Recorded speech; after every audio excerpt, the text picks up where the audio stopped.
अस्सलामुअलैकुम। आज हमारा यूनिवर्सिटी का ट्रिप और एक्सपेक्टेशन नहीं थी कि हमारा इतना इंटरेस्टिंग ट्रिप जाएगा, क्योंकि हम ठहरे वर्चुअल यूनिवर्सिटी वाले, लेकिन उसके बावजूद भी हमारा बहुत इंटरेस्टिंग ट्रिप गया।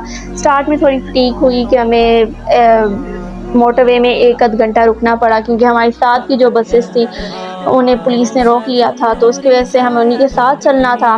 तो हमें वहाँ पर थोड़ी गर्मी शर्मी लगी, लेकिन सेट हो गया बाद में निज़ाम से। हम डेस्टिनी पे पहुँचे। हमें वहाँ से लेके गए एक दरिया वाली साइड, हम वहाँ पे गए।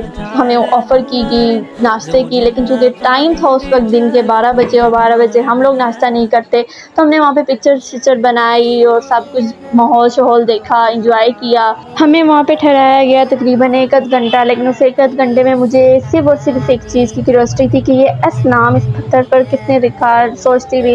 इसी टाइम के साथ ही हमारा 1 घंटा गुज़र गया और हमने ये सफ़र भी तय कर लिया। अगर आप वर्चुअल यूनिवर्सिटी वाले हैं तो आपको इस चीज़ का आइडिया होगा कि हमारी रूटीन ज़्यादा नहीं लेकिन थोड़ी बहुत टफ़ होती है। क्विज़ेज़, असाइनमेंट्स, जीडीबीज़, और वो ख़त्म होते हैं तो मिड्स आ जाते हैं। मिड्स का भी रिज़ल्ट आया नहीं होता कि फ़ाइनल की टेंशन स्टार्ट हो जाती है। मतलब अभी हमारा मिड्स का रिज़ल्ट कल परसों आया, तो हमारा 22 जुलाई को आगे फ़ाइनल है। तो इन सब चीज़ों में एक आध ट्रिप तो एक साल में बनता ही है।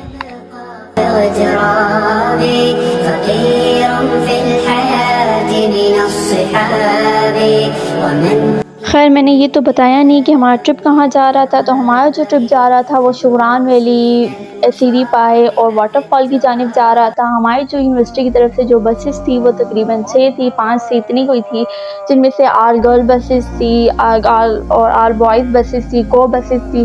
खैर, लेकिन हमारा तो ना आल बॉयज़ बस से कोई लेना देना था और ना ही को बसेस से, तो हम तो बैठे थे सीधा आल गर्ल बसेस में। और हमने इंजॉय भी बहुत किया और इनफैक्ट व्यू भी हमें बहुत अच्छा मिला पिक्स बनाने के लिए, वीडियो बनाने के लिए।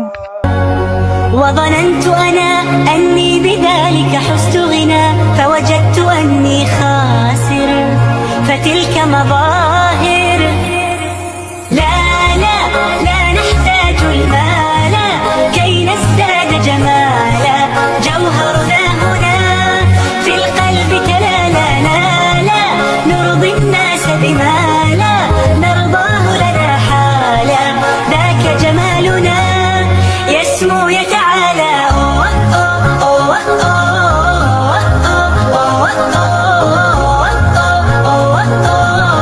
كن أنت تزداد جمالا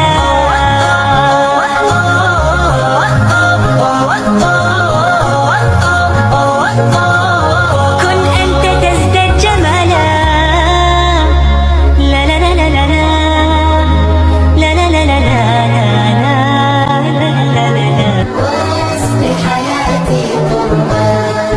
رحمن رحمن ساعدني يا رحمن اشرح صدري قرآن املأ قلبي قرآن واسق حياتي قرآن لله لله يهفو آملي لله ولحفظ كتاب الله من أول بسم الله للختم وللرضوان رحمن يا رحمن بمجيني يا رحمن أصبح ما يدوشو بضني ما يوسفي نوشي القرآن رحمن يا رحمن ساعدني يا كل القلوب تناهت في السنة فرحا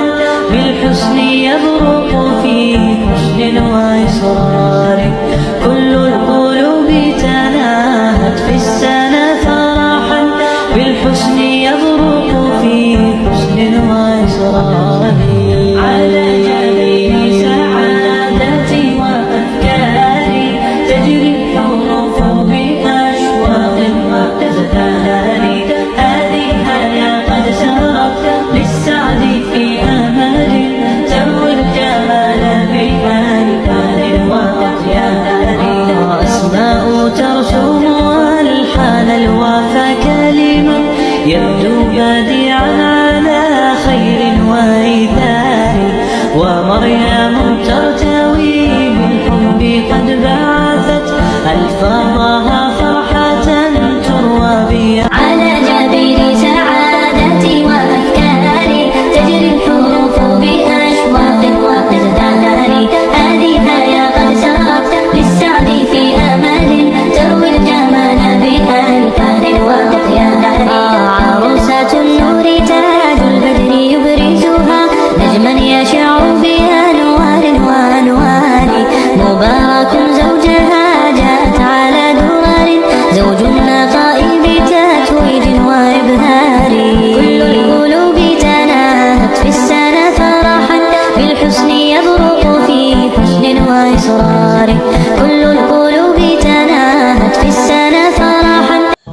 तो फाइनली हम अपनी डेस्टिनेशन के करीब पहुंच रहे थे। आगे से हमें लेनी थी जीप राइड जो कि थे यूनिवर्सिटी की तरफ, लेकिन एक मशवरा दूंगी कि अगर किसी की हड्डियां और पसलियां मजबूत हैं तो वो जीप राइड में बैठे, क्योंकि अच्छे से अच्छे बंदे की भी उसके बाद हड्डियां और पसलियां वैसी नहीं रहती।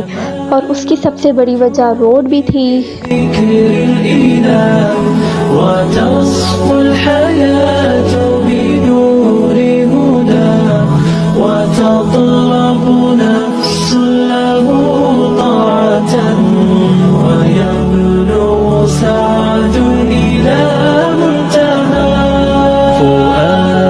شغوف إلى ربه أحب رضاه أحب لقاه يظل يجيء إلى ربوة قرار ويسمو طويل الشوق يبقى في और ड्राइवर ने जब हमें बताया कि हमारा जो सफ़र है वो थोड़ा बादलों के करीब जाके, बादलों के ऊपर जाके है, तो हमें थोड़ी और इंटरेस्ट पैदा हुआ। लेकिन चूँकि सफ़र जो था वो बहुत ही ज़्यादा ख़राब था तो हमें थोड़ा बहुत डर भी लग रहा था। ज़्यादा नहीं है लेकिन थोड़ा बहुत था। कलमा शलमा हमने पढ़ लिया था, लेकिन हमने उसके बावजूद भी इंजॉय बहुत किया था। ويدري بأنك في الورى أم العجاب ولولا أنني معنى جميل। हमारी यूनिवर्सिटी की तरफ से जो राइड्स बुक की थी जीप राइड, वो तकरीबन 22 या 26 जीप राइड थी, इतनी अप्रोक्सीमेटली थी।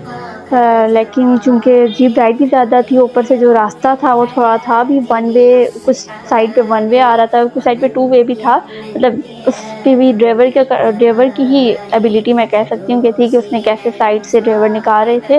उसके बावजूद भी वो रास्ता इतना सेफ नहीं था, तो था वन वे वापस आना फिर जाना। तो उसमें एटलीस्ट हमें जो है वो सीढ़ी पाए में जाते हुए तकरीबन 1 घंटा लग गया। तो हमारे सर ने हमें पहले ही वार्न कर दिया था कि आप लोगों ने 1 घंटे में पहुंचना है, जिस पे ड्राइवर ने पहले ही कह दिया था कि 1 घंटे का तो सफ़र है।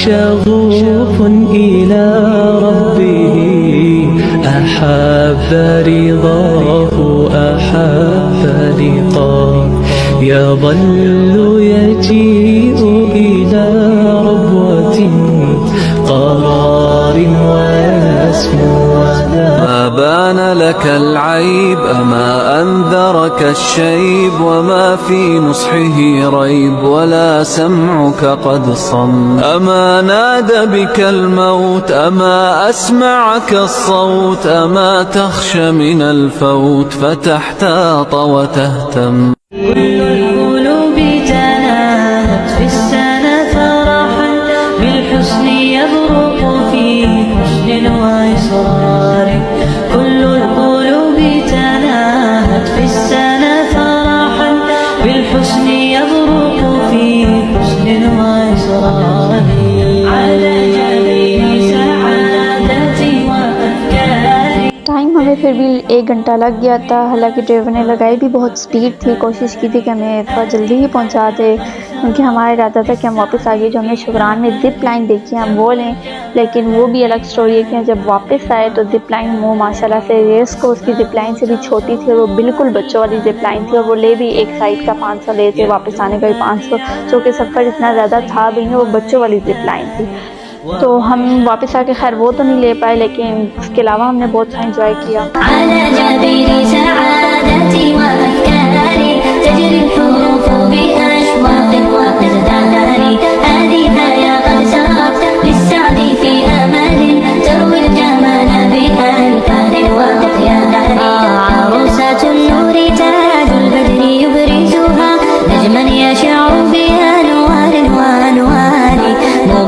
तो फाइनली हम जीप से थक के उतर गए थे और हम अब जा रहे थे सीढ़ी पाई की जाने। नो डाउट सीरी पाई का व्यू बहुत मज़े का था, लेकिन हमें लगी हुई थी बहुत शदीद भूख, क्योंकि हम सुबह 5 बजे के घर से निकले हुए थे और हमने सुबह से निकलने के बाद सिवाय लेस के बिस्किट के इनके अलावा कुछ नहीं खाया। उससे पहले आप ये घोड़े देख लें जो कि according to my friend it's like a फटीकर या फटीचर जो भी वर्ड होता है, तो उसके अकॉर्डिंगली ये बिल्कुल वैसे थे, तो इसलिए हमने हॉर्स राइडिंग तो की नहीं, लेकिन क्योंकि पहले हमें लगी हुई थी बहुत शदीद किस्म की भूख, तो हम चढ़ाने की जानिब। सो हमने दिया खाने का ऑर्डर, तो खाने के ऑर्डर में हमने चिकन कढ़ाई ऑर्डर की हुई थी और वो तकरीबन आई हमारे पास आधे घंटे तक की। तो मैंने उसकी कोई वीडियो तो नहीं लाई, लेकिन जल्दी से एक पिक क्लिक कर ली थी क्योंकि सबको लगी हुई थी बहुत शदीद भूख। लेकिन एक बात कहूँगी कि यहाँ की जो प्लेस थी वो साफ़ नहीं थी, हमने दोबारा दी थी दुलवाने के लिए, जो उन्होंने जो साफ़ दी थी वो खैर गुजारे लायक थी। लेकिन उसके बावजूद भी हमने खाना खाया। उसके बाद हमने फ्राइज़ मंगवाए थे, पकौड़े मंगवाए थे जो कि हमें बहुत एक्सपेंसिव पड़े थे। उन्होंने तकरीबन 200 के फ्राइज़ हाफ प्लेट दी थी, 200 के पकौड़े हाफ प्लेट दी थी। فؤاد شغوف إلى ربه أحب। तो खाने के बाद और व्यू देखने के बाद हम वापस जा रहे थे शुगरान वैली की जानिब। हमने अगर सीरी पाई की बात की जाए तो सीरी पाई में ज़्यादा एक्सपेंसिव नहीं रहा, लेकिन थोड़ा बहुत हमें एक्सपेंसिव रहा, क्योंकि वहाँ पे अगर आप झूला भी ले रहे थे जो कि एक लकड़ी का था और मतलब दरख्त के साथ कनेक्टेड था, लेकिन उसके बावजूद भी आपको उस पर 50 रुपीज़ देने हैं। तो लाइक छोटे छोटे थे लेकिन ज़्यादा कोई नहीं था, वो भी आपको अपने शौक़ से लेना, ज़बरदस्ती से नहीं कहना। तो हम गए शुगरान वैली की जानिब जिसका व्यू बहुत अच्छा आ रहा था। वहाँ पे हमने ज़्यादा देर नहीं ठहरे, हमने हॉर्स राइडिंग की क्योंकि जीप वाला भी कह रहा था कि आपकी यूनिवर्सिटी वाले पीछे से बुला रहे हैं तो हमें जाना है, तो इसलिए हम वहाँ से हॉर्स राइडिंग जल्दी से की और हम चले गए सीधा वाटरफॉल की जानिब।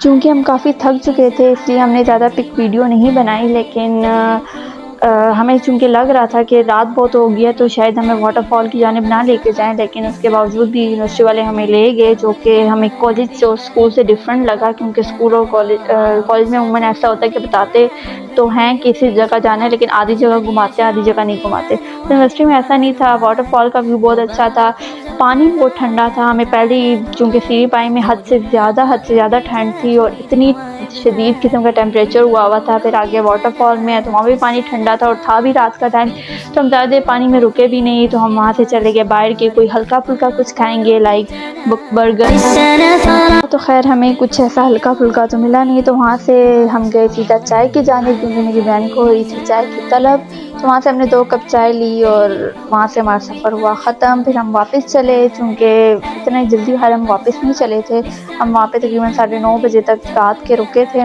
क्योंकि हमारी यूनिवर्सिटी के कुछ बच्चे थे और हमारे टीचर्स थे जिन्होंने अभी रात का खाना खाना था। 9 बजे फ़ारिग होने के बावजूद भी बच्चे इकट्ठा करते करते हमें 9:30 बज गए और फिर हम वहाँ से वापस आ गए। वापसी टाइम हमारा तकरीबन जो सफ़र था वो सोते हुए ही गुजरा, तो इसलिए हमें सफ़र का कुछ ख़ास पता नहीं चला। उम्मीद है आपको ये छोटा सा व्लॉग पसंद आया होगा। बाकी हम लोग पिंडी तो पहुँच गए थे, तकरीबन टाइम था 1:30 बजे का।